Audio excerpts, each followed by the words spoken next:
Good morning, Good everyone. morning. Welcome to FYI. Welcome. For your information, I'm Jaretta Finance alongside Sherrod Duncan this morning. It is Monday, the 16th of May, 2022, and we're here to bring you the credible information. I see you guys all lined up there, Siobhan. Half the month is gone. Well, we have half the month is gone. We got to pick up the pace. We have successfully come through in terms of health and strength. Yeah. Half of the month. But why do you say pick up the pace? Yeah. No, whatever you have to do for May. Okay. Half the month is gone. You got to pick up the pace if you're gonna get it done. That midpoint. Yeah, you're the midpoint. If you got some goals and so on you set for May, you gotta now crack down, right? We watching towards bills payment now. month 10 rushing up to us. Well, one thing I plan on doing is getting my fitness in order. I feel like I've been slacking a whole lot on fitness, and I think that's very important. Yeah. It helps with your mental health and all of those things. Especially in a country like this. Yeah. Right? Mental health is important. So I actually bought then I'm married too, so mental health is even more important. You telling me don't get married before I got it? I tell you, be cautious. Not to be entered into lightly or unadvisedly. I'm just saying that.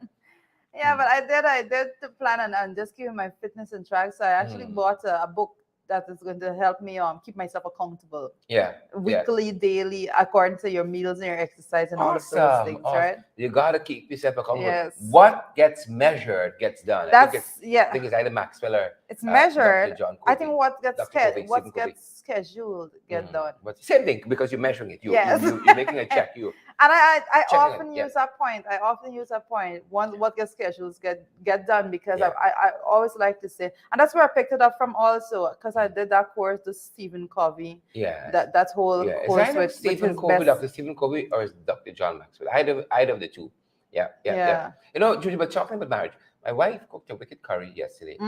And I don't know if you saw a post I made on social media. I did see this post. But I was thinking, I didn't think it was so weird, If what do you mean? If the rice and the stew going the same place, like why would you need separate spoons? Like it doesn't make.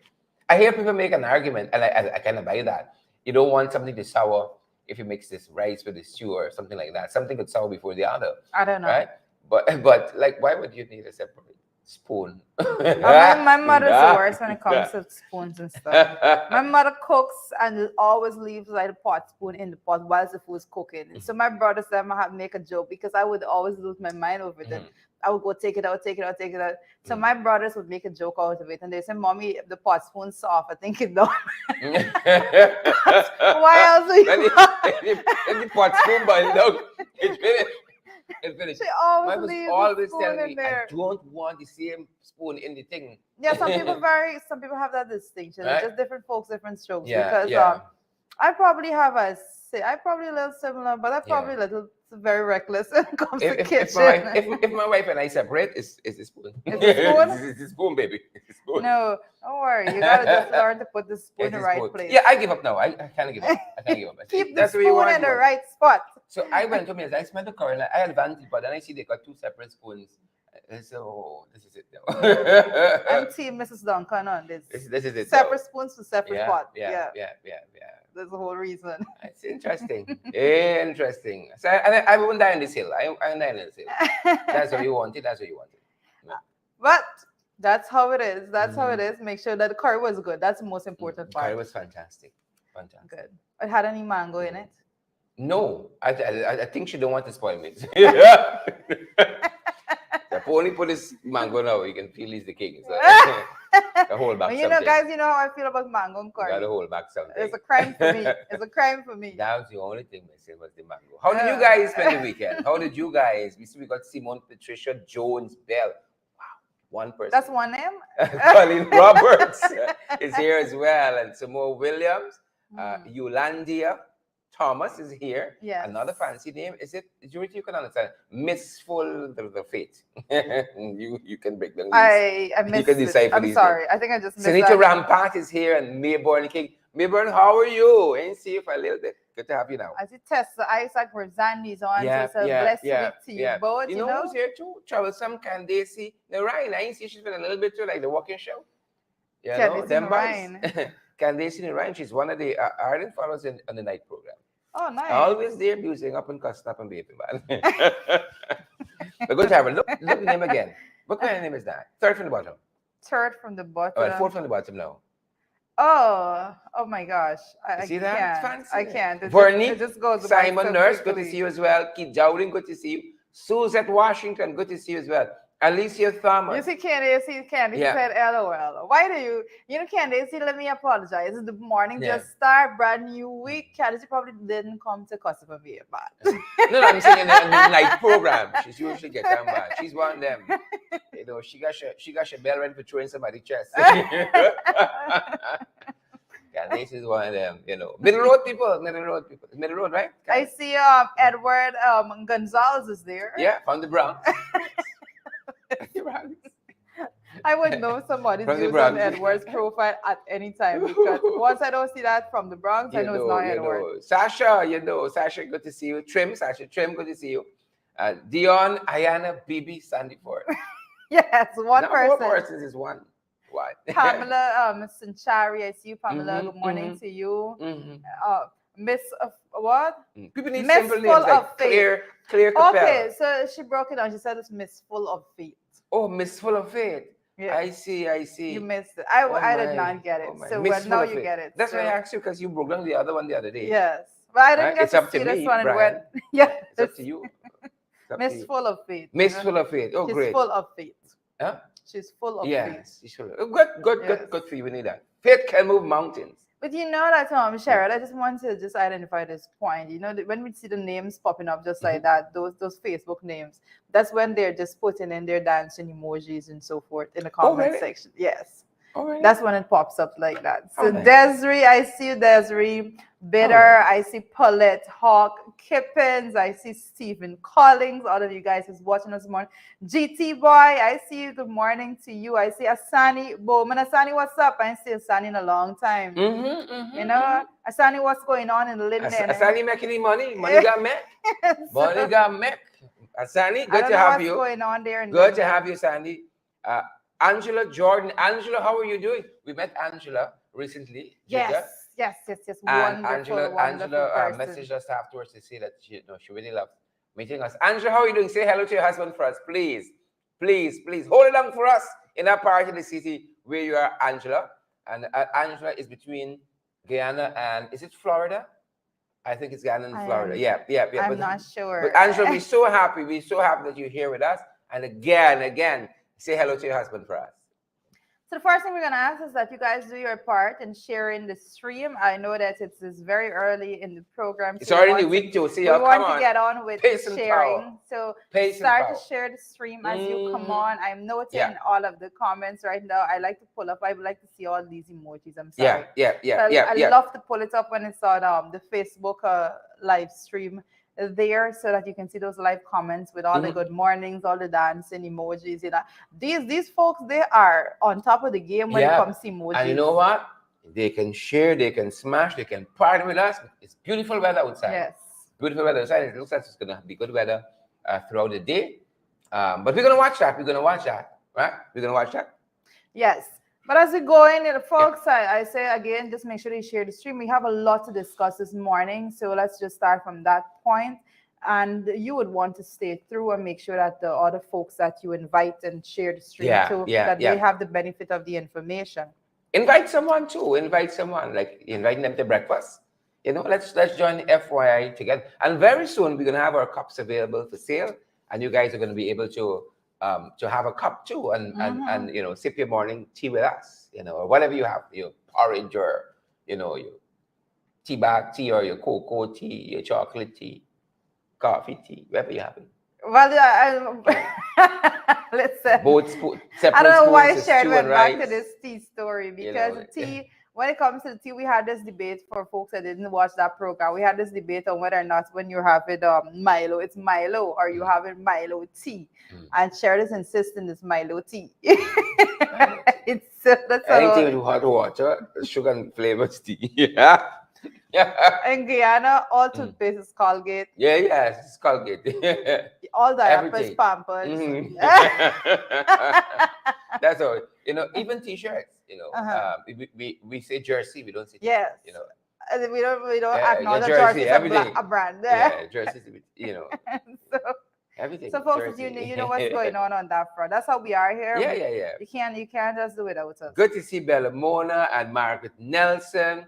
Good to see Angela. You know, I think if I remember correctly, Margaret is joining us out of New Jersey. If I remember, we have a story out of New Jersey on the not too bright on the brew. Yeah. It's brewing. A lot of things brewing in New Jersey. That's correct. Yep. But good to have you guys. Pamela Johnson and PNCR Patriots. Good morning, comrades. Good morning to you too. We got to send to SOS our Manza, Pamela. Pamela's asking where is Manza. Yeah, Amanda's coming back to health. Yes. Right? She's being nursed back. You know? Yes. She's being nursed back. Right? She said Simmer's backing up a little bit, but she got a release recently and yeah, she's had some downtime. She'll be back shortly. She's gonna be fired up and about. Fired up, right? And when you see a man's alone on here, you're gonna know she's holding the string while we get some rest myself too. I slept like a baby. Yeah. Naomi Druck is here, right? Yeah. She says Margaret is from New Jersey. Yeah. I see all chewing gum is Chico. Somebody said. Yes, it's true. Yeah, Chico. A pocket Chico. We're different, this guy. We're so different. And I think one of the things that we have this unique way of speaking. Well, like everywhere have a unique way of speaking, but you would know Guyanese by just hearing the sound of the voice, that accent, to the which is why I always wonder why people are so easy to put on a big accent and so on. Yeah. My brother. Listen, I have a brother that's 100% against, and when we speak about Guyana and what is our language, and so he says our language is Creolese. He does not adhere to. He doesn't adhere to the fact that English is just stated as the language of the country. He said our language is Creolese. He's a non-conformist. So he says further that even at the University of Guyana, when the lecturer is teaching English, right, the lecturer in first year English would say that I can't remember her name, but she had this lovely way of distinguishing how we speak as opposed to how the English language and how it is meant to be used. And she said, for example, instead of us using a specific word to say to amplify the meaning of something, we would say, instead of saying this cup is small, if you want to say how small something is, it's small. We say it 3 times. You get a picture now. It's very small. Right? We said small. Guys, let us know who's lecturing ENG 115 at the university these days. Please let us know. We know you're quick on the draw. Let us know who lectured ENG 115 and 225 for that matter. If it's still those course names. No, that's not, because it was 225, right? It's different because now I think they changed all to this four digit. Oh, I see. Yes, I don't know why they don't like it. I got A's in all my English courses at UG. You got A's in all English courses? You try right there. I think I got a B in all. I am pretty sure that I got B's in all my English courses. Well, those who my number courses. English go to economics. Of course. And those who can't do economics go to English. Touche. Don't worry, that's the way it is. But yes, morning papers. But as we go on, one of the things I picked up on the morning papers, I see that a proposal has been made to reduce the speed limit to 30 km per hour on urban roads, and I think that is something that I support. Anybody well, first we gotta educate people what are urban roads. That's the first PR campaign. We gotta go on.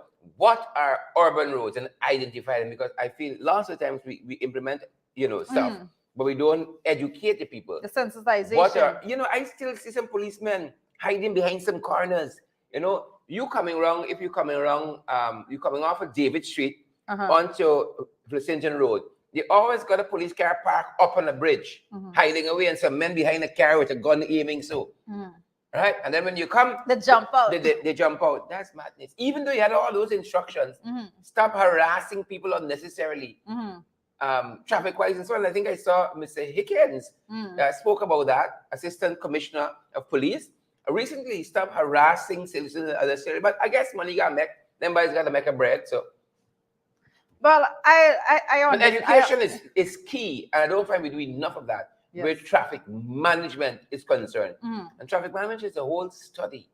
It's a whole study, and we ain't touching the we're scratching the we're surface. scratching the surface. Yeah. We're scratching the surface. But what I have to say is that what I have to say about it is I think it's in Manhattan. I think their speed limit there is 25 km per hour. So and that the reason being that if someone gets hit by a car at that speed, then it's very unlikely that the person could succumb to injuries and so forth. So again, I want to say that I may have a little bit of bias when it comes to speed and so forth. I the slower you can go, the better for me.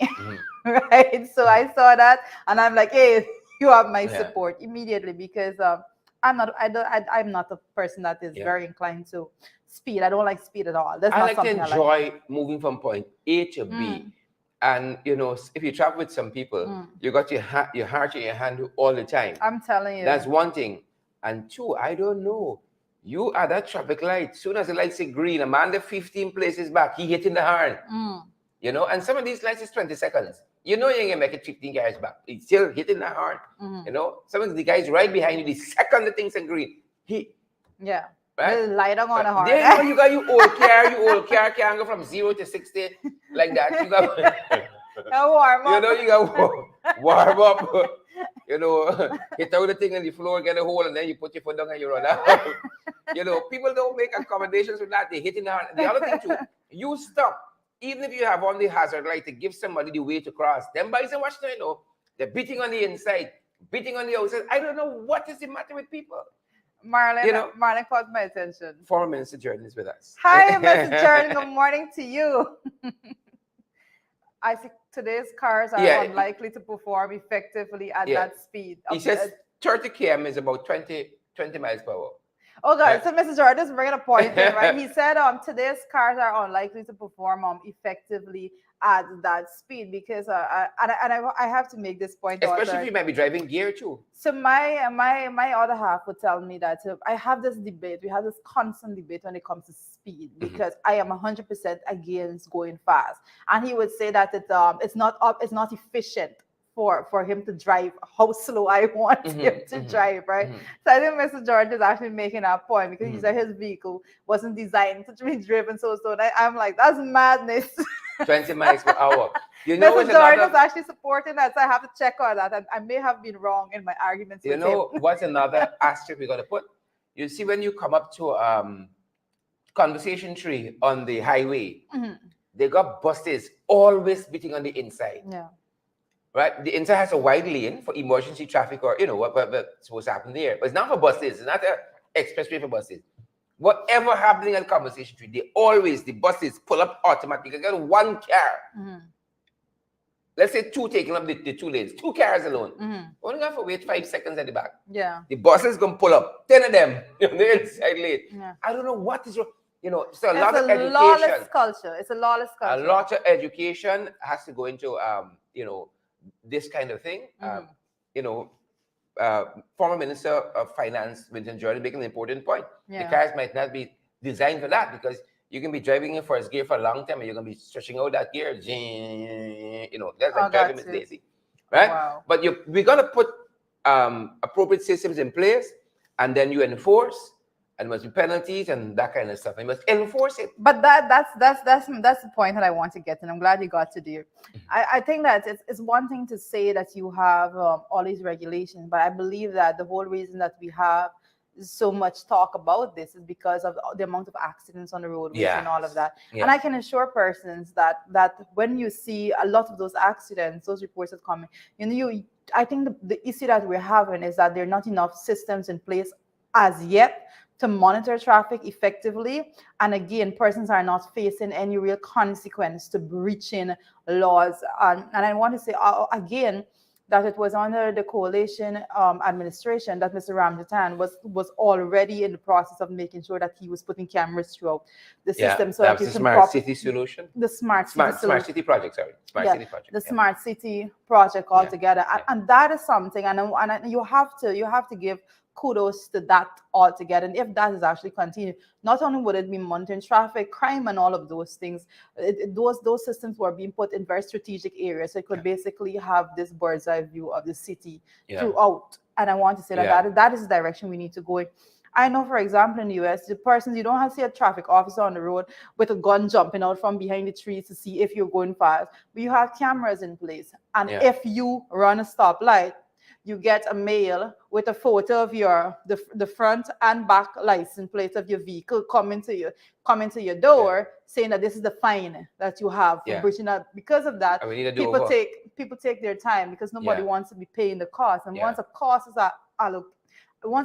is allocated to this specific crime and it is being able to be monitored efficiently, then we're going to see less and less of these things. But I like repeating that itself. part. I like that part of the monitoring efficiently because Yes.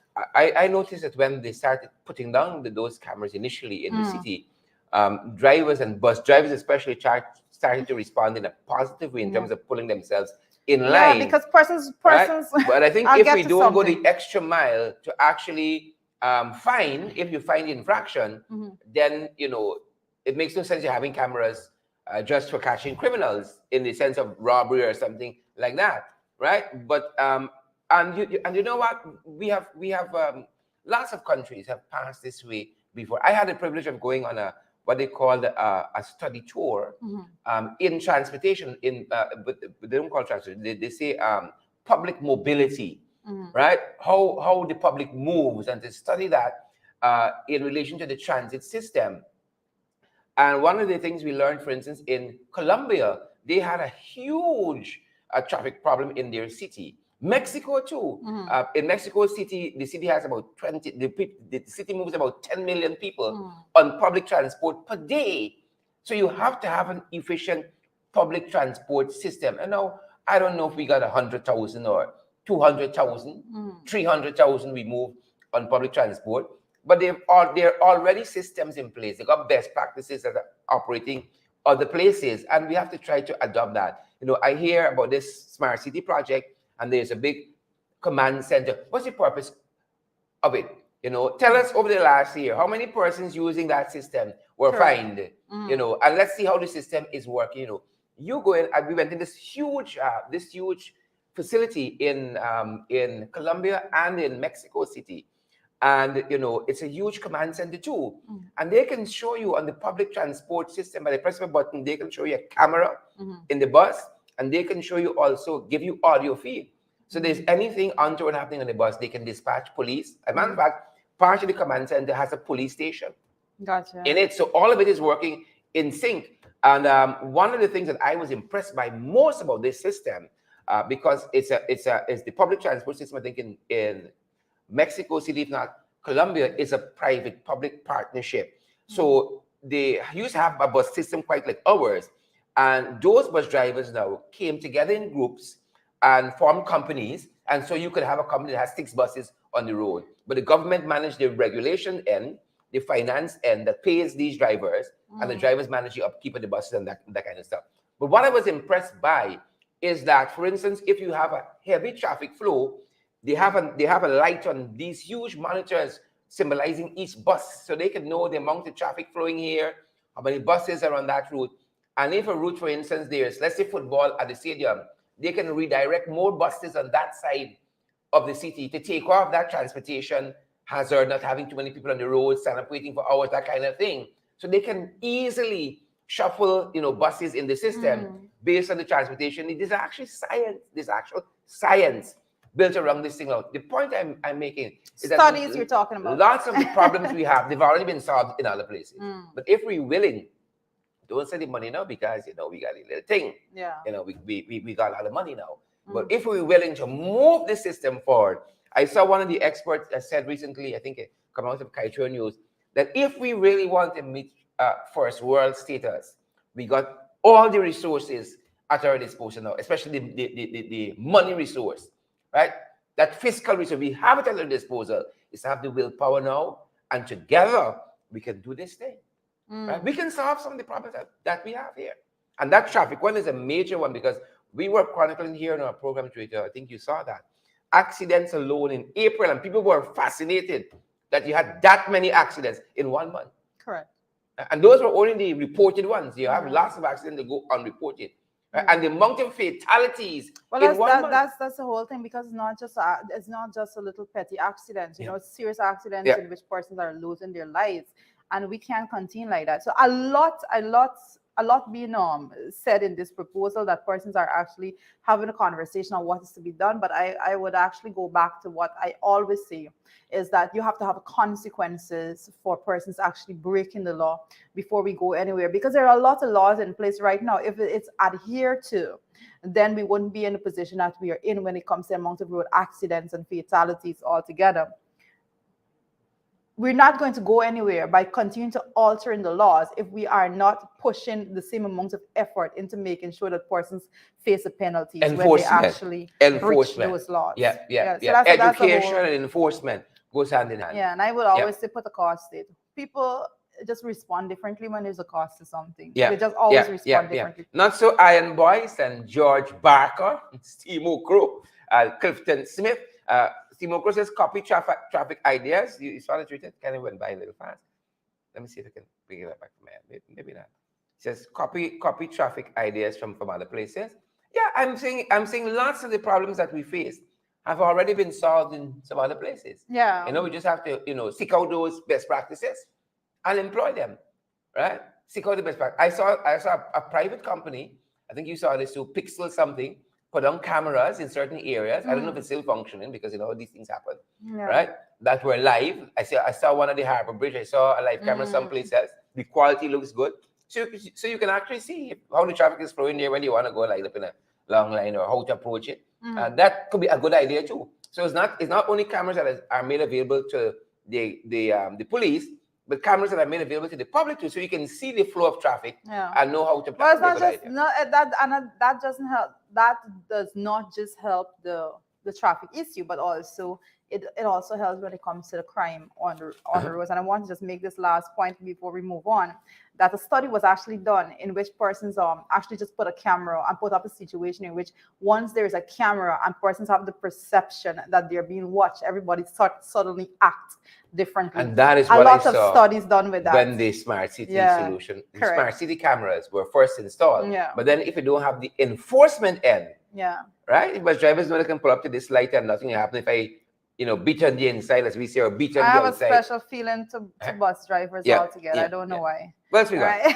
What else we got? I want to actually want to touch on some of the headlines that was during the weekend in the papers, because these are things that we did not get to cover because we weren't on then. But I know that I see the Village Voice was reporting that, quoting, a biometric system for voting can guard against electoral fraud. So says Alexander, as he rubbishes proposal by Jack Dew. And I just want to make a point also that this was brought out actually on one of the podcasts that you covered with the comments from Miss Alexander there. So it's always good. I'm always so happy to see when the news actually picks up on these matters. Yeah, we had a very informative discussion with GCOM Commissioner Vincent Alexander on this issue, and some of the other stuff that's happening at GCOM we need to be aware of. We have an impending local government election we should be looking at, and we're picking up more and more of this discussion now on our podcast, especially on local government election, what's happening at local government level.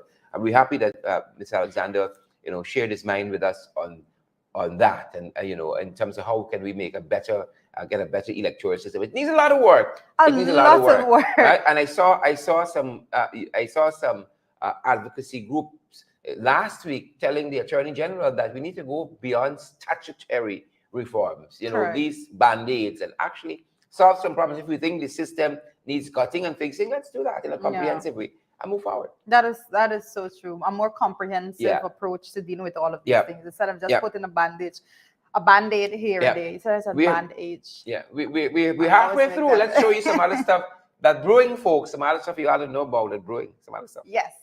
Well, as we look at the what's brewing on the international level, that this is what you were referring to a little bit earlier. Said Buffalo's worst mass shooting takes 10 lives. Guys, have you been following this?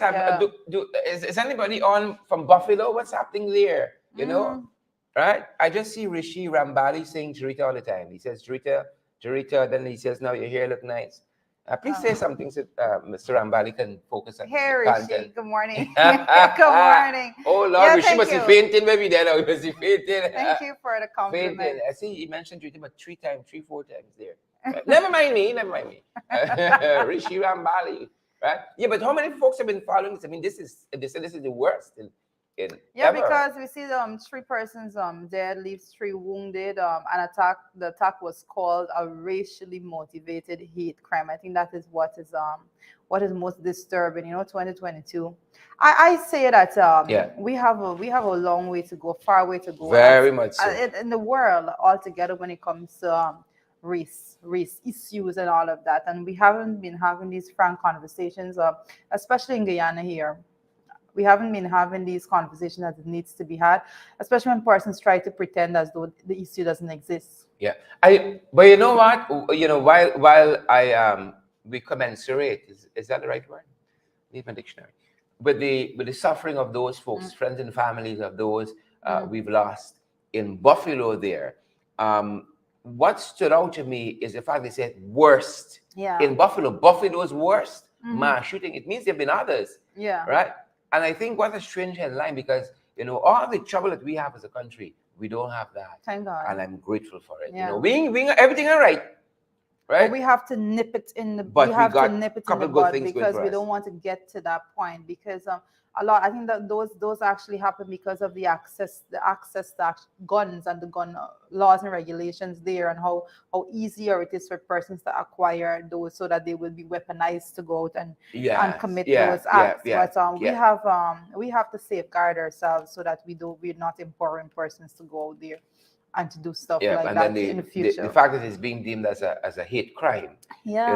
As a lot of things, and I saw some reporting on this matter too. Those of you who've been following it, that links it back to the Republicans and the kind of messaging, and dog whistling that has been coming out of the Republicans. I saw some reporting suggesting that. As a matter of fact, I think I saw that this morning on UK Guardian's website. They were talking about that. Republican dog whistling and leading to these kinds of things. Yeah.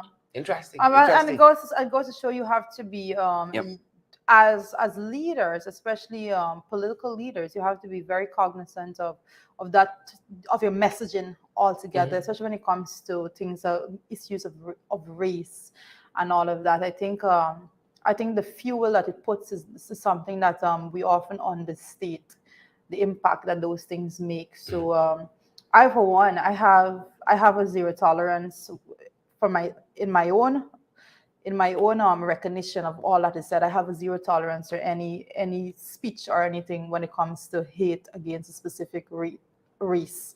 That's something I don't tolerate, period. I don't care who you are. I don't care if you don't make it as a joke. Don't make race jokes. I don't do race jokes, period. None at all. So I just draw the line right there down the middle. I don't want any association with anything concerning race and race baiting and all those things. That's not what I do. That's not what I stand for. In other parts of the world, though, it seems to be having first, let me say again, our condolences to all those persons. That's 10 persons dead. That is a lot of grief and anguish there. And our thoughts and prayers go out to the Buffalo community there. I mean, we gotta put a. I think the U.S. gotta now really and truly look at gun laws and all this freedom of the carry and all this kind of stuff, and to fix that. Right? I sure we can solve that problem. We could put a man on the moon, we could fix that problem. But we seem to be having also a confluence of elections. We got a local government election pending. Might have even a general and regional elections pending too. Them boys could forego local government because they seem to want a mandate that doesn't say installed. That doesn't say installed. The money that is spending right now. Yep. You know where else has an election happening? You got one happening in Australia on May 21st. Yes. Right? Mr. Jordan, did you know that? Australia has an election that is looming, and quite strangely, Xi Jinping, the president, premier, the head of state of China, seem to be looming large, featuring in the Australian elections. Explain to me why. People here talking about foreign interference, right, and the reliance on China as against a more, how independent are nations these days when you got to rely so much on your allies and so on. Nations are as independent as they depend on others. Their independence stops just where their reliance stops. Yeah. So we thought this was quite interesting that Xi Jinping, the head of state for China, is looming so large in the Australian election. China has a lot of initiatives. They're trying to woo countries to them as against the US. You got the Belt and Road initiative, and you got some other things happening too in China. And this is part and parcel of that whole debate and discussion in Australia. And what is of note is that folks think as well that you could have the opposition. I can't remember what they call it there.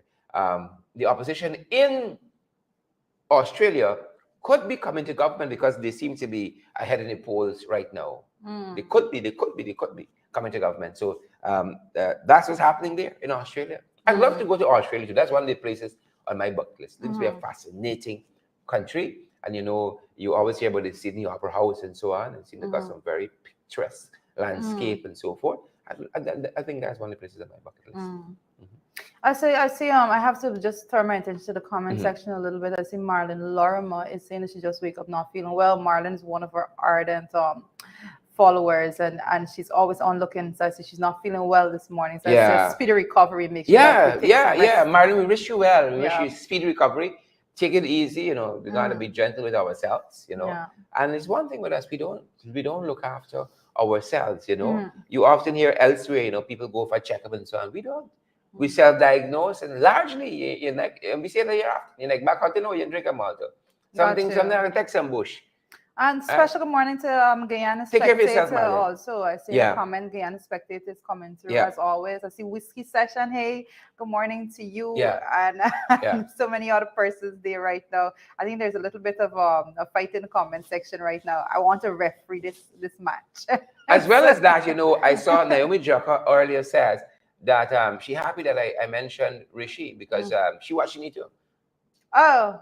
Who hitting you up too often, you know? You what? Rishi's you obviously she watching him too. Ariel, Hector, good to see you, and Oswald Hubbard. Folks, share the program and smash that emoji button. Partner with us as well. You know, another election happening closer to home as we come closer in the region. There's an election that is happening where? In Grenada. This is June 23rd. You got Australia, you got Grenada, and Dr. Keith Mitchell there is seeking a 6th term. I'm wondering why. I don't support that. I'm sorry. I don't like, care since how good a little boy here, Dr. Keith Mitchell is Prime Minister of Grenada. I feel a 6th I don't like to. You know, we're not living there. A 6th term. And we don't know the dynamics of it and level of support and reasons being and all of that. But I've always believed that you don't that is just bordering on not so good words. So, a 6th term. I don't know how I feel about that. You know, a country is when you think about democracy and good governance and all of that, you have to have systems in place that you don't have an avenue for someone to be in there for so long. That's just my view. That's my view on that. So I don't think you should have an avenue for a person to be in power for so long. Well, you know, people say it's democracy, and if the Grenadian people don't want Dr. Keith Mitchell, you know, they're going to exercise their franchise. But their nomination day is June 1st, and again they head to the polls on the 23rd. So it's a conference of elections in Jamaica also, even though it's not something we deem as brewing and have it there this morning. They have a by-election in one of their constituencies too. So lots of elections happening, you know, regionally. Right, Rita. John Jones is saying Keith Mitchell is overdoing the do. Is it John Jones who where's Mr. John Jones? Spiceman, could tell us a little bit about this. Yes, Spiceman is in Grenada. So Spiceman, let us know, Spiceman, what is happening on the ground. Brent Mentor is telling us there's an election for Texas governor as well. You know, this is a conference of election. That is correct. Spiceman could tell us, because Spiceman is on the ground in Grenada. So Spiceman, you're expected to file a report. Let us know what is the temperature on the ground there. And share the live and smash the emoji button, guys, while you're at it. And you are being mandated to file that report, Spiceman out of Grenada, and let us know what is happening there. And we want one from Brent Mentor too. Let us know what is the temperature on the ground there in Texas with that governor's race. Please and thank you. And let us know too if somewhere close where you are is having an election, so we can give it a mention, right? So that's happening on that front. What else we have, Rita? I say Jamaica maintains its position regarding the Commonwealth Secretary Oh General yes. post. Oh yes. You know, Right? they were hoping there was some hope that there would be a unified front from CARICOM, right? And listen to me, I say not because you do something 100 years, that's how you gotta do it all the time, right? Perhaps we don't like steam okra every day. Perhaps. Perhaps. Perhaps we want a little pumpkin today. Right? And Jamaica has a right to self-determination. I mean, I don't know if this thing was written into the revised Treaty of Shagaramas that you must have a unified position on the Secretary General. Perhaps they don't like, what's her name? Right? Scotland, Baroness Patricia Scotland. Perhaps they want to go in a different direction. So let the chips fall where they may. Right? I think. And they seem to have tremendous confidence reposed in their foreign affairs minister. This is the young lady that we're seeing here. I mean, I don't know. I mean, if we think, I think if we've got confidence in that, we should Trump done. You know, let me Trump done. It's early in the morning, sure. Let me Trump Toddy boy and see how we fare. I've seen Todd takes. If it's nothing else, I think Todd could. He really got some stamina when it comes to taking setup, you know. Yeah. He just put himself out there, check the setup. In checking and learning. Check the setup In checking and learning. and go on with it. I just don't get it. Yeah. Throw Todd onto the bus. So it wasn't me. The minister acted without cabinet approval. But I think they were really trying to get some buy-in. This is CARICOM leaders, right? And some of them seem almost upset because if you listen to Gaston Brown out of Antigua and Barbuda, he seemed to be upset that, I mean, if you got somebody who you could trust, you know. You can't be upset. You can't be upset. The people are confident in that they have a woman who could do this job. And, you know, I say more power to Holness. Right? If Andrew Holness feels as Prime Minister, you know, this girl could be good for the Commonwealth. So be it. And the thing is about it, a lot of politics, plays out in the background as to why and who and where and when. You know, so I would love to see maybe Jack Joe. 99% Jack doing government. Maybe Jack Joe could think you think it's a big and so on. Maybe that's the national elevation. You know. But I think the important point that you made is that not because something has been done one way forever means that it has to go on like that. No. That's the challenge that we have in this place, you know. Challenge that we have. Everybody, especially as young people, you know, you often have to be faced with situations in this person because they're not used to doing it in your way. They don't want to divert resources into that direction as to the new way that probably is going to be more impactful. But that's a different conversation. And you know, lots of countries like Britain of itself had a lot of challenges. Boris Johnson had a lot of challenges with Scotland, and he was at one point holding back aid from the Commonwealth until certain matters were sorted, because there's so much happening initially. What did I just say about influence? The influence goes as far as the reliance is holding back aid. When you rely on people for things, they insert themselves and control and seek to dictate what is going on. I see in the comments actually DeYoung is joining from France. Let us know what's happening there. And Alison Pearson says in Ontario, the premier, there's a election on June 2nd. I think that's what she means there. June 2nd. I missed some of the other comments that look pertinent, but they're rushing by so fast. Guys, we're happy that we got a very interactive viewership, and we love that. We love that. Marlon Young says love from France. I saw Shirley Crichton says Todd is where he there. Shirley wants to know with Todd there, right? Nevertheless, Todd was put there to take some lashes. A lot of other stuff happening too. You know, Twitter, we've been following, guys. We've been following what's been happening in the BVI. You all know what's been happening there with the premier, Mr. What's his name, Twitter? Oh, I cannot remember. You know, that got caught in that sting operation.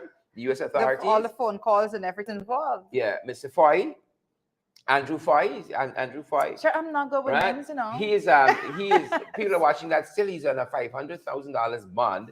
The U.S. authorities were trying to have that revoked. They're fighting that out, but the permanent secretary in his office is now under investigation. She's been asked to proceed on leave, so we're following that too, you know. And part of what is coming out of that investigation, folks, we learned that Mr. Foy had promised, I think, for a lesser sentence, he would cooperate. with authority. So people are looking to see they fall out from that. And I think this is a consequence of that. His permanent secretary might also be implicated. The permanent secretary in the premier's office might also be implicated in some of this stuff. So, but she's on leave pending investigations. Yeah, so a lot of stuff happening in the British Virgin Islands, and that is kind of taking the beauty away from that fantastic piece of paradise. But again, I have to say that a lot of times we read the headlines and so forth, and it begs the question from where I'm sitting, like what is being, I always ask myself, what is not being said, what is not being reported, and where all this coming from, because we see her being sent home, we know all the evidence that has been put out there when it comes to the premiers and his involvement in that whole situation there, but what is just beneath the surface, A lot that we are not getting, a lot. The authorities know, and we can see this constant but drip, not as just drip, drip, drip, drip. Correct, but I think we need not forget the fact of the intervention and that was being recommended from the UK. Yeah, and I didn't see that as something that is just too accidental for that intervention to even be I think, on the table. Yeah, I think the UK could be tremendously embarrassed here. Right. I think they're going to go for a full cleansing of the system. So let the investigations go wherever they choose. The direct rule from Britain, or the premier goes forward as the deputy there standing in. But I think they want to really and truly gut corruption out of the system, and so you can continue to see some of this, like the permanent secretary being on investigation and so on, other individuals too, for the foreseeable future. Yeah, but we're following that. But I'll be looking for what is instead. Right, as we come closer to home, guys. As we come closer to home, this is what we're following out of New Jersey, which is why I said to Margaret Jones earlier on that we're coming around your corner, because we learned that Guyanese singer, American Guyanese Kurt Johnson, was gunned down over the weekend, and he was had just left his brother's birthday party and was heading home. As he exited the apartment, I think a hail of gunfire, and Kurt lost his life there. Thoughts and prayers go out to his family and the Guyanese community there in New Jersey. That is correct. That's very, very sad piece of news that we're looking at right now, because a lot of times persons leave this country to try to in search of this better life because of whatever hardship they were facing back home here, and it's very sad to know that someone is trying to make a good life for themselves, and then this is the news that your family is faced with back home in Guyana, and everyone is left to grapple and to put the pieces together at this point in time. Very, very sad, and our condolences to his family. I know, very sad situation for Guyanese altogether. Yep. Our Guyanese viewers in New Jersey, have you guys been following this? What are your thoughts? We'd love to hear from you. And closer to home, even closer to home, are we closer to home? Yes. Yep. Are we? I think we are very, very close to home, especially when it comes to the credit union. Well, this is dragging out, and I think if there was throughout the weekend, if there was ever a situation that was mishandled, right, by the government, the PPP, by the current board interim management team, is this one. Right? Totally mistimed it, and I think they should really step back, allow Trevor to come back and go about the business some other way. Because this thing looking bad on their part. Honestly, God, I saw some footage over the weekend where the gentleman who looks like he wants to run for chairman, he was running from the public over the weekend because there was a protest outside of the establishment on Saturday as the management team was meeting.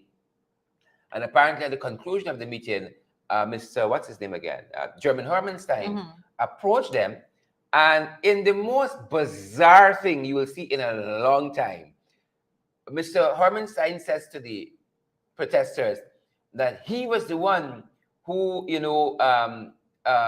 fought for loans and so on. This is a campaign now, right? And they can look back at the minutes of some meeting in 2000 something. It is as plain as that. This is campaigning now. And I'm thinking, like, what's the matter with these folks? Anybody would know there is absolutely nothing to appease those protesters. Not to say there is something. Nothing. Well, There's only one thing to appease Yes, the protester. and that is Ben going back as chairman. Right? But this guy comes out and he's laying out the case for himself. Yeah. I was the one. Yeah. Well done. Mistake. The protesters wailed into him, and he literally, ran off back into the security of the credit union. I'm saying, I've never seen anything more bizarre in my life. Separately, individually, these people might be intelligent and professional people, but together, my God, my God. I don't know who said it. I think the text said so. It might be Kofi. Again, I'm quoting. It could be, it might, but it says, never confuse is I think it's Maxwell. Never confuse a team with a collection of people, and that's a collection of people. That's the management team. That's a management collection. I have never seen anything more bizarre. Right? He's trying to appease, and after the meeting, he yawned like a bad John, and then he's left fleeing. Right? He's campaigning. He's clearly campaigning. Perhaps he's the force behind what's happening in the world. Perhaps I don't know. Clearly campaigning. I was the one. You go back and you check. Why would you want to do that? Tone deaf. The whole management team, tone deaf.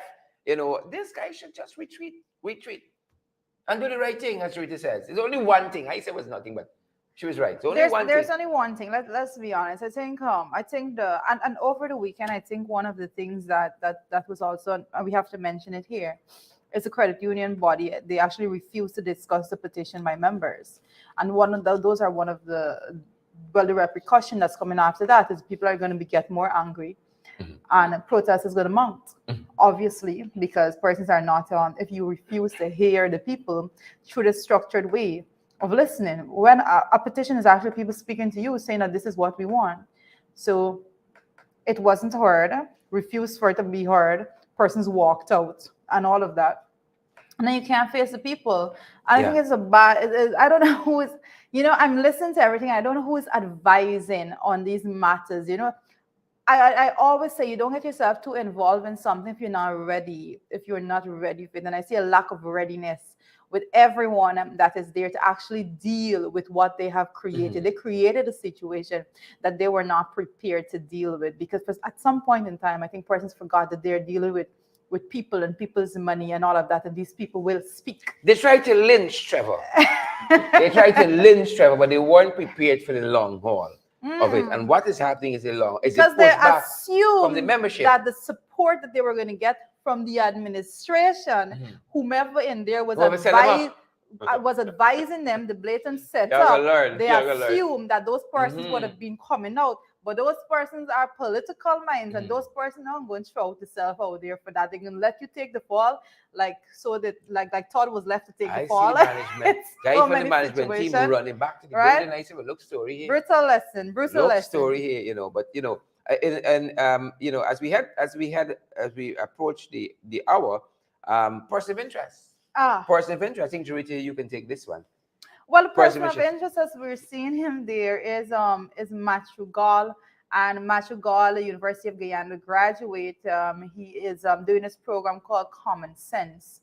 And good program. Yes, he hosts Common Sense, and basically it speaks towards improving financial literacy. And I just want to give him some kudos at this moment, because I've actually watched the program a couple times, I go there and I make my comments and so forth. But I want to say that I'm always in support of young people coming out there and having and lending their voices to the situations. Right?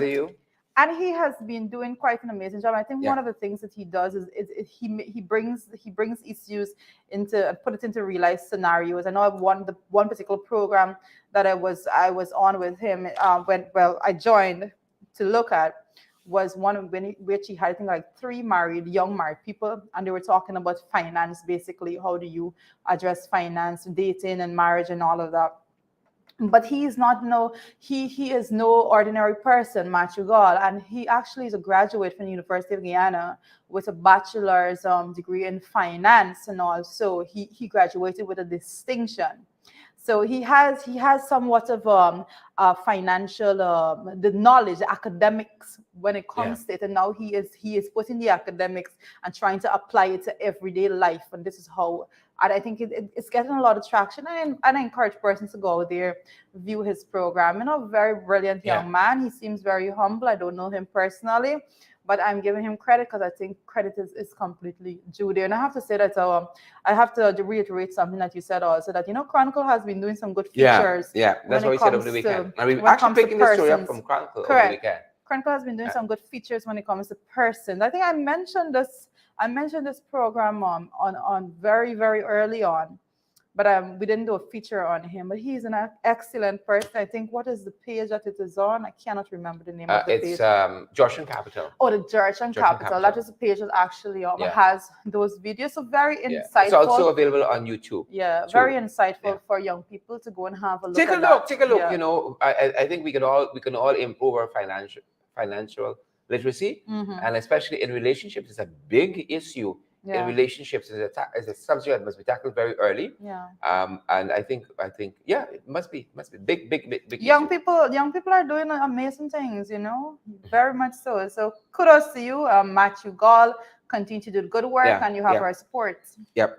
And we had to the big issue, which is whether or not you guys feel as though this government consults. Man, sure, what kind of rhetorical question is that? Is it a consultative government? Is it a consultative government? That's one of the issues we're You asking. see how you always give nice photos? Right? Yeah, I don't know. They don't do us the same favor when they report on us.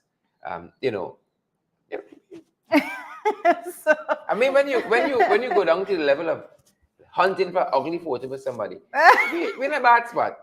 You understand why we can't fix traffic and so on, and road accidents and so on? If that's the big issue, right? Looking for bad photographs. We got a good program too. Ugly photos. I'm so vain. So that's what we asked ourselves this morning, because we have been following some of the issue. And for instance, if we look at Guyana Spectator said consult who? I'm not sure. I think Guyana Spectator is coming over a little bit. He's coming around. So look, let's look at the issue. He or she, but right. Let's look at an issue, and we can look at several issues. And consult the people. That let me just put it out here. Consult the people. Yeah, and the officials all together, the experts. There's one we've been tracking. Go back to school. CPC. Go back to CPC or be fired. Ministry of Education tells untrained teachers in the system. Go back to school or be fired. Right? And this story in particular, with this heading, we're picking up out of Kaitro News this morning. Go back to school or be fired. It's in all the morning papers. And the thought is, are they consulting the teachers? To come to this level, have you consulted them and them? If the untrained teachers and them say, we're adamant we aren't going back. And this is just one instance. For instance, we can talk about what's happening at the local government level, what's happening in the indigenous community, what's happening in the oil and gas sector. We can talk about all of that, and whether or not we believe that we have an administration, a regime that consults. It's interesting. Interesting.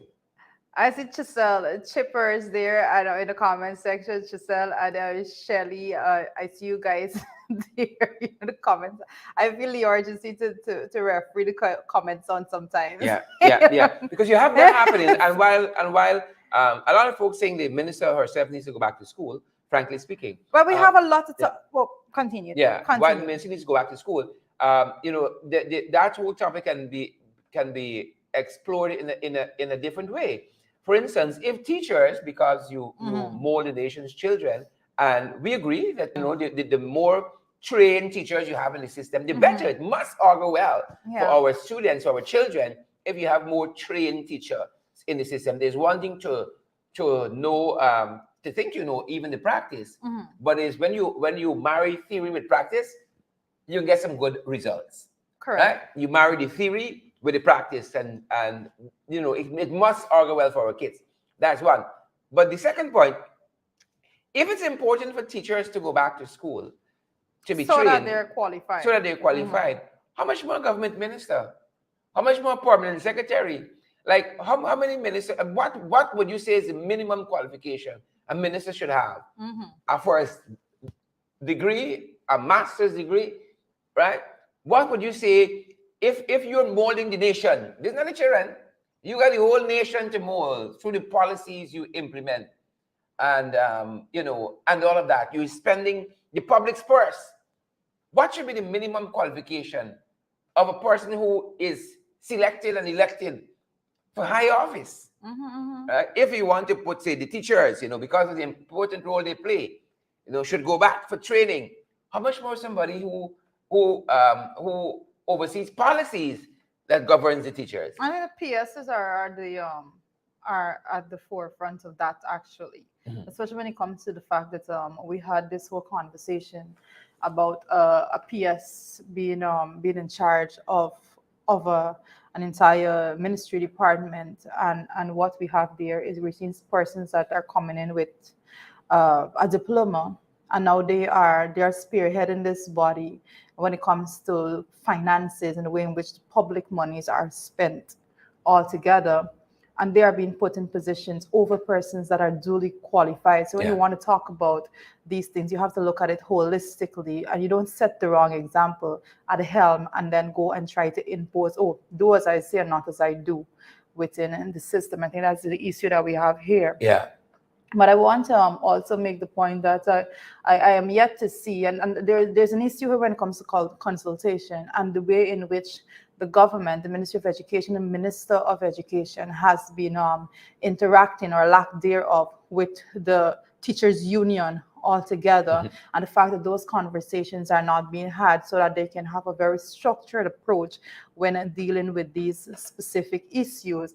Because as you would know it, when it comes to teaching and access to Cyril Potter College of Education, this is not something that you can find in every nook and corner of the country. So what is the intervention when it comes to persons, teachers that are in the hinterland regions? How are you dealing with those persons and all that? And I want to make another point right now on this, whilst we're talking about this. There was this big headline that teachers no longer have to get released to go to the University of Guyana, because the University of Guyana programs now that are being offered it will be issued during the classes would be in the evening, so teachers could basically work and go to those classes. And I want to make the point that what was not said is always about what isn't said. What was not said is that all programs are not like that. And so teachers that got released to go to University of Guyana, that are doing programs that were not in the system of getting night classes, and so now they have this ultimatum to either leave to basically they're forcing them to leave the job or drop out of UG, because the night classes doesn't cover every single program. So teachers now that have got the release to go to do the program that they're doing currently, that will not be done in the evening, are left with an ultimatum. So a lot of times, because of lack of consultations and actually looking at the system, structuring it holistically to cater for all these nitty-gritties, you have a lot of issues, underlying issues that are not addressed. And then we're looking at this particular policy, because someone did call me, and said that the young lady said she have to come down to Georgia, and she was looking for actually somewhere to stay and all of that to make sure she can do that. So there is a larger scope of issues when it comes to that, and I believe that this should have been done.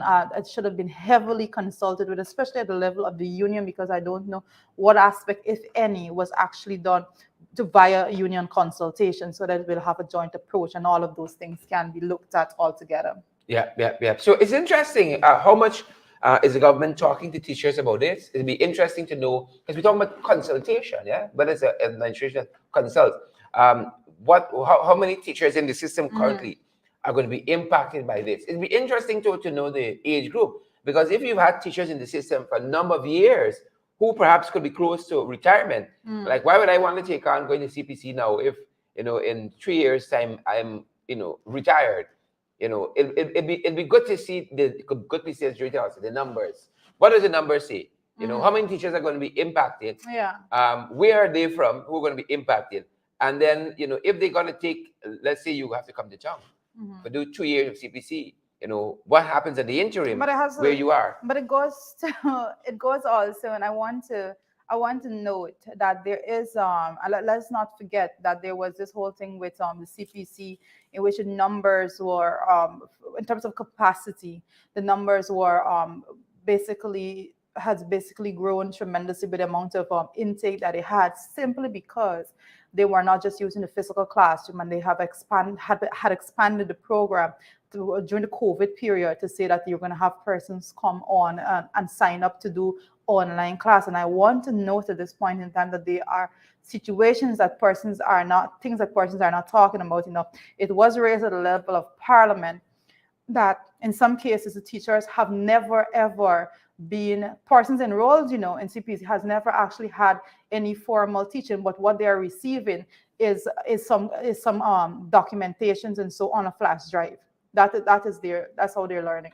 I wonder if Right? if we accepting people in the system now without formal training, if as teachers, if that's still a thing, or there's a minimum standard now that says if you want to be a teacher, you have to have an education certificate from CPC. I wonder if that, or you're accepting people, but then you're forcing them at the other end to see you have to go and get training. No, but and I want to say that I support training, and I think we're making this clear. Yeah. We support training. However, the structure has to be something that you look at holistically. You can't just come and just shout a memo without a proper structure in place. It is not okay. Let me just say that it is not okay if you're going to have persons signing up and having those persons access the education system of the Sierra Portal College of Education online. It is not okay when persons in the hinterland have to be receiving a flash drive, and that is a method and a mode of training that you're giving. That is not training. Let us just put it out there. So when you're looking at this system altogether, we definitely have to be very strategic in the way in which it is done. And I think when it comes to education, this is something that I lend support in any good initiative when it comes to education, because the plight of our nation relies heavily on the people's ability to understand and comprehend so many concepts right now. And the more educated our people are, the better off for the country. So I always support education and educational initiatives. But I'd say that this needed more consultation. It needed a whole lot more structure. And just don't come and shy a memo out there just like that. That's not how you do it. That is an incorrect way. All right. And that's what we're talking about, consulting. Yeah. It's not only this. There are a number of issues, and we dare say, I wouldn't even want to say the government should consult, but they should consult in general. But if even the mandatory consultation that is engendered by the Constitution, has to be forced. Could you imagine them consulting ordinarily? Can you imagine that? So it's something that needs to be looked at. And again, if you examine every facet of social life, every sector, and you would see lots of it is a big stick policy.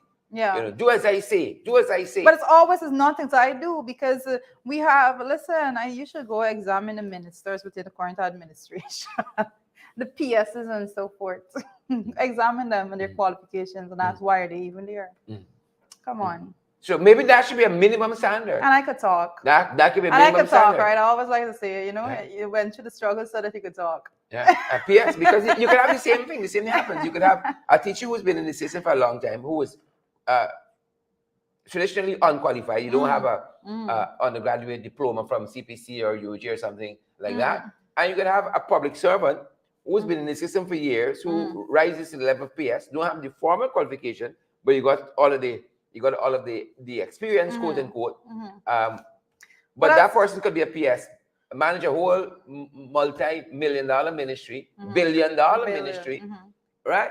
But a teacher, you're saying you got to go and qualify yourself. Right? So maybe you need a yardstick to enter the public service. What's the minimum qualification? Yeah, and I think when we teacher was the minimum. But I think I support, like I said, I'm supporting teachers being qualified and all that. And I said it has to be looked at in a very structured way. And I think it was very disrespectful altogether to just dash out a memo. That's how I saw it. Dash out a memo, just like that. That's how I say it. That's how I felt about it. And I think when we're looking at having teachers have the formal training and all of that, I think that it's good that you're looking at education in such a light. And I think that it is ridiculous for you not to come with a policy that is looking at the pay scale for teachers simultaneously. I'll just say that right now. And when we're looking at issues like the oil and gas industry and lots of these projects that are coming on stream, and they don't do, for instance, the environmental impact assessments, they don't want to talk to people. It's a no-brainer. We don't need that. You waive that. That's part of that process that is being that's being left out. You look at community after community. You hear, for instance, We're gonna put a airport in someplace. Palmyra. You can put After they forgot to put it in the budget. right. You can put some after forgot to put it in the budget. You can put some other thing, some other place. I mean, like who asked you for that? Where the money coming from? Right? Where the money coming from? Who you consult with? You tell me. You need. You have a budget and your budget. Yeah. I think you've been making this point very sound on every program where you're saying that you had this whole budget process, Yeah. and you highlight these. This is what you're going to do, and then you come after and you say, "Oh, we're going to do this, and it's not in the budget." But the biggest question is, it's not like what you're doing outside of the scope of the budget, but it's where you're getting the money from to do these things. Yeah. It's very the numbers, people. You all know your house in your families. It comes back to the numbers. Why do you even budget? Watering down the whole budget. We waste the whole process. We waste the whole time. 2 weeks in the National Assembly, fighting it out, duking it out on the numbers, and then you come and where do you, So I think if there's a sit-in tomorrow. There's a sit-in tomorrow. I'm happy for y'all. Yeah. Charlotte's still on suspension. Yeah, I'm loving it. Loving it. I don't miss Mansour Day. Or none of them, for that matter. Don't miss them. Don't miss them at all, But good to see so many of you are here, guys. Good to see you. Royal Hamilton and Rockcliffe, Paris and I think Kearns. Mansour miss you. Yeah, it's good. It's good. Happy for you. Happy for him. He's bored without you. We gotta do what we gotta do while we're there. Good to have Royal Hamilton, like again, Rockcliffe, Paris, and Kearns and Siobhan McDonald. Guys, drop us a comment. We give you guys a shout out. Thanks for joining us this morning. It's been our privilege having you guys. You all are so much family now. Yes. When you all come in the kitchen, just open the pot and you do what you want to do. Come open the fridge, you take a soda and you're gone. It's family. Right? I have public accounts this morning. Yeah. Oh, I wanted to give an update on the public accounts committee when it comes, because guys, those of you who have been following in the media would know that the public accounts committee actually had this whole issue with a criminal investigation recommended for a particular matter with an engineer, and the engineer had after that written to the Public Accounts Committee, apologizing profusely for his conduct and behavior and responses, and asking for the committee to reconsider their decision to actually have that investigation done and so forth. Well, the committee did take a decision to hold on to its initial position when it comes to the matter. I think conversations will be had with. So he will investigate it. Well, the investigation will be at the level of the Auditor General's office, and based on the findings there, and it will proceed to the police. Okay. If anything grave is noticed in that altogether, so that is something for us to note. Donna, good to see you, Donna McDonald, Pansy Fields, Marilyn Thomas. Marilyn, how are you doing? We're continuing to talk on our podcast today about election issues. We've been talking about some election issues. Roxy McKinnon, good to see you. Vesta Hardy, Raj Kumar. We have to ask, whilst we're talking about election issues, how many of you are actually out registering, getting your Margaret is recommending guests for the morning program. We see you, Margaret. We see you. Pansy Fields is there as well. Marilyn Lorimer. Marilyn, I hope you feel better soon. Yeah. And all the other guys. Thanks for joining us. Do share. And smash that emoji button for us. Smash it for us, guys. And we need your partnership as well. We're publicly funded by you guys who watch our program. That's how we go day to day, month to month, and year to year. Now, believe it or not, we're heading on 2 years, and we're so grateful. 2 years as broadcasting all our programs. And we're heading on about 4 or 5 months now of the morning program. Yeah. And you guys keep us coming back because you've been so gracious, and we're so happy about that you guys show up morning after morning. As long as you guys keep showing up, we will keep showing up. Yes. Partner with us. We're available via Cash App, via PayPal, via Zelle, MMG, available via MoneyGram, Western Union as well, guys. Our number you want to contact is 627-6963 on WhatsApp. We'll tell you how you can contribute via any one of these platforms. Again, PayPal, Zelle, Cash App, MMG, MoneyGram, Western Union. 627-6963. That's our MMG number and our WhatsApp number as well. Coming home and register. She's coming home and register. Good. I like the seriousness in which we're taking that. Very, very serious. It's gonna be. We love it. I think the next election in this country, I think we cannot fathom the actual reality that is going to play out at the next Yeah. election. So it's Yeah. something that I think we all need to be Yeah. extremely prepped for. Is the mother of all? I'm telling you. mother of all election. When you look Yeah. at the numbers, and I'm not talking about the election numbers, electoral numbers there. When you look at the numbers that it's just there, just in your reach when it comes to the oil resource and the amount of money that it will be generating for the country. And so you can just imagine. Where we going? Where we there? Where You we can where just at? imagine the amount of greed that is going to be Yep. taking over some people to do whatever. Yeah. Guys, have a fantastic rest of the day. We see you guys back at 12 for Below the Belt, the podcast. And we're back at 8. We in the ring. We're going to duke it out there. We're going to fight. And some issues, come right to fight, guys. I want to fight some of y'all. God knows. Lord knows I want to fight some of them boys. God knows. I think. Yeah. We see you guys back at 12. As we go, guys, I know I've been I've been looking at the comment section, Guyana Spectator, Dexter, Haley, behave in the comments there. They're not nice. They're not nice. Guys, we appreciate every single morning that you join us, and we say that continue to join. Make sure you share the stream, and everyone else could benefit from the information.